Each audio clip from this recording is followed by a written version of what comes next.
Tahun 2024 kemarin adalah tahun yang cukup spektakuler untuk pasar otomotif di Indonesia, yang mana produsen besar seakan-akan memperlihatkan teknologi yang mereka kembangkan dan langsung digunakan di motor terbarunya.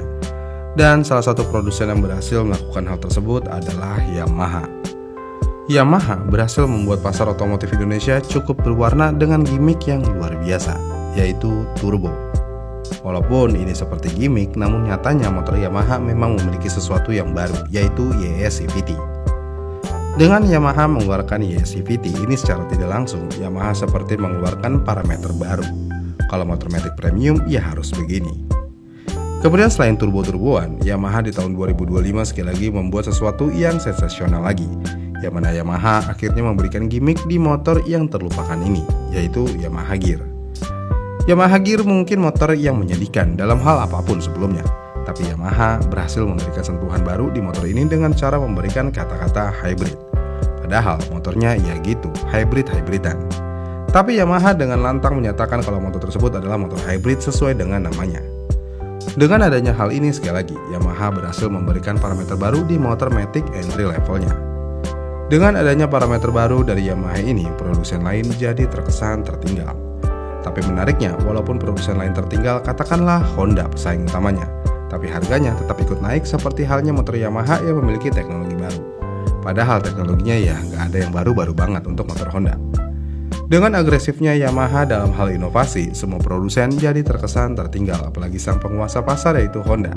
Honda jadi terlihat melempem di tahun 2025. Pertanyaannya, kenapa Honda terlihat melempem di tahun 2025? Kemana inovasi dan teknologi mutakhirnya?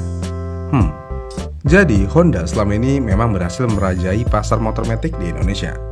Menurut data IC yang ada, penjualan motor Honda di awal 2025 masih mendominasi dengan kontribusi skutik mencapai 90% dari total penjualan mereka.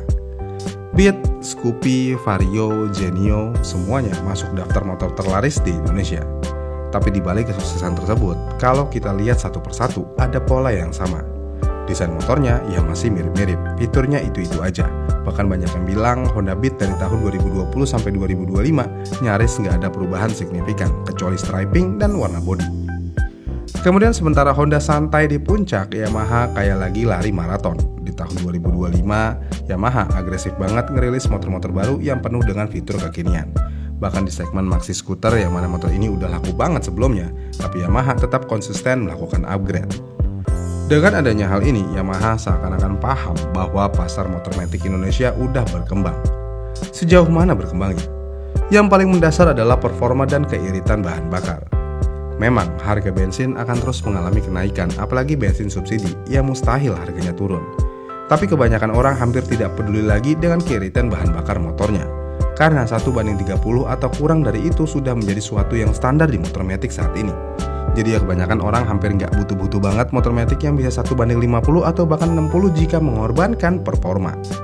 Kita bisa lihat motor yang paling irit dari Honda yaitu Honda Beat. Dulu ketika awal diluncurkan, Honda selalu menggoreng kalau motor ini adalah motor yang paling irit. Dan ya memang Honda Beat adalah motor matic paling irit di planet ini. Kita harus mengakui itu. Tapi apa yang harus dikorbankan? Ya tentu aja performanya. Dengan performa yang biasa aja bahkan cenderung kurang untuk sebagian orang, Honda Beat bukan pilihan utama lagi untuk sebagian orang yang menginginkan performa saat ini. Dan menariknya adalah, Honda Beat memang masih laku sampai saat ini. Tapi alasan orang yang membeli Honda Beat bukan karena irit lagi, tapi lebih ke harga, perawatan, dan harga jual yang stabil. Irit jadi nomor sekian. Tapi Honda seakan-akan tidak menyadari hal tersebut. Karena ketika Honda Beat masih laku dan pasarnya masih ada, Honda Beat tidak akan mendapatkan performanya, apalagi gimmick-gimmick hybrid. Ya buat apa Honda melakukan itu semua? Motornya aja udah laku, jadi ya hemat tenaga dan hemat uang. Iya kan?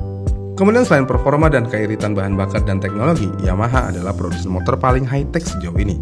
VVA, YS CVT, hybrid gimmick.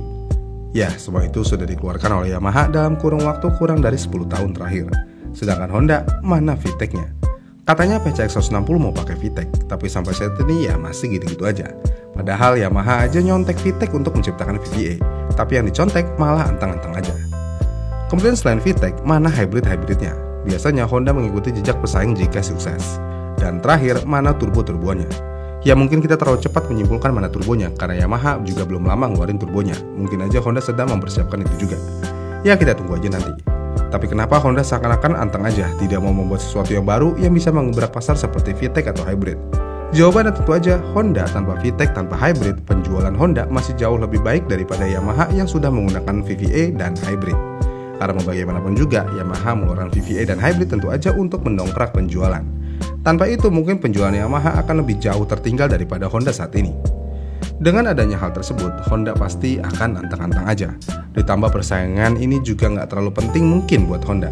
Karena jika kita melihat motor matic Honda entry level, misalnya Honda Beat Series, Genio, Scoopy sampai Vario 125, sepertinya sudah laku tanpa harus ada gimmick VTEC dan hybrid. Namun bagaimana dengan motor premiumnya seperti PCX atau Honda Vario 160? Mungkin Honda sedang memantau pergerakan teknologi ini ke arah mana. Jika ke arah yang merugikan Honda, mungkin Honda akan membuat sesuatu yang spesial. Tapi ya itu mungkin masih nanti. Yang jelas saat ini di tahun 2025 ini, Honda seakan-akan melempem. Yang terbaru ya paling cuman Honda Scoopy aja. Walaupun ya terlihat motor ini berubah secara masif di segi tampilan, tapi ya sisanya nggak ada yang spesial dari motor ini. Honda PCX juga sama, ya perubahannya minor banget. Bahkan secara keseluruhan motor matic Honda saat ini hampir tidak ada bedanya dengan motor matic Honda 2 tahun lalu. Ya, Honda benar-benar minim banget inovasi saat ini. Kenapa bisa begitu? Ya, kalau dipikir-pikir, posisi Honda di Indonesia saat ini tuh kayak raja yang terlalu nyaman di singgasananya. Tapi sejarah membuktikan, raja yang terlalu nyaman biasanya akan digulingkan oleh pesaing yang lebih lapar dan lebih kreatif. Namun apakah bisa raja keguling gitu aja? Karena bagaimanapun, Honda masih punya kualitas, jaringan bengkel yang luas, after sales yang bagus, dan nilai jual kembali yang tinggi. Ya, Honda masih memiliki itu semua. Tapi semua itu bisa jadi percuma kalau mereka terus main aman dan gak ngasih sesuatu yang bikin konsumen excited. Di sisi lain, Yamaha saat ini mungkin masih kalah dari segi angka penjualan. Tapi dari segi persepsi konsumen, mereka mulai unggul. Karena bagaimanapun, kita harus mengakui kalau Yamaha punya nilai tambah yang dirasakan langsung. Desainnya lebih segar, fiturnya lebih lengkap, dan teknologi lebih modern. Tapi pertanyaan utamanya, apakah Yamaha bisa menyalip Honda dan Honda akan tertinggal? Sebenarnya itu tergantung. Kalau Honda sadar dan mulai berbenah, ya mereka masih bisa mempertahankan tahta. Tapi kalau mereka terus-terusan ngandelin strategi irit dan awet aja, sementara Yamaha makin inovatif, bisa jadi dalam beberapa tahun ke depan, dominasi itu akan runtuh pelan-pelan. Apalagi kalau Yamaha bisa menghadirkan motor yang setidaknya setara dengan Honda Beat. Karena ya memang faktanya, motor Yamaha belum ada yang seimbang untuk melawan Beat dari segi apapun. Jika hal itu terjadi, mungkin aja Honda akan tersalib di sini. Namun yang bikin ragu ini semua bisa terjadi adalah satu. Sebenarnya Yamaha Honda ini kompetitor atau adik kakak. Karena dengan adanya kasus kartel antara Honda dan Yamaha, dan bos Yamaha Honda sering bermain golf bersama dan berada dalam satu komunitas yang sama, sepertinya mereka semua punya strategi untuk memainkan pasar. Yamaha dibuat seakan-akan hebat di satu sisi, tapi Honda akan menyalipnya di suatu sisi dan seterusnya. Apakah ini hanya permainan aja?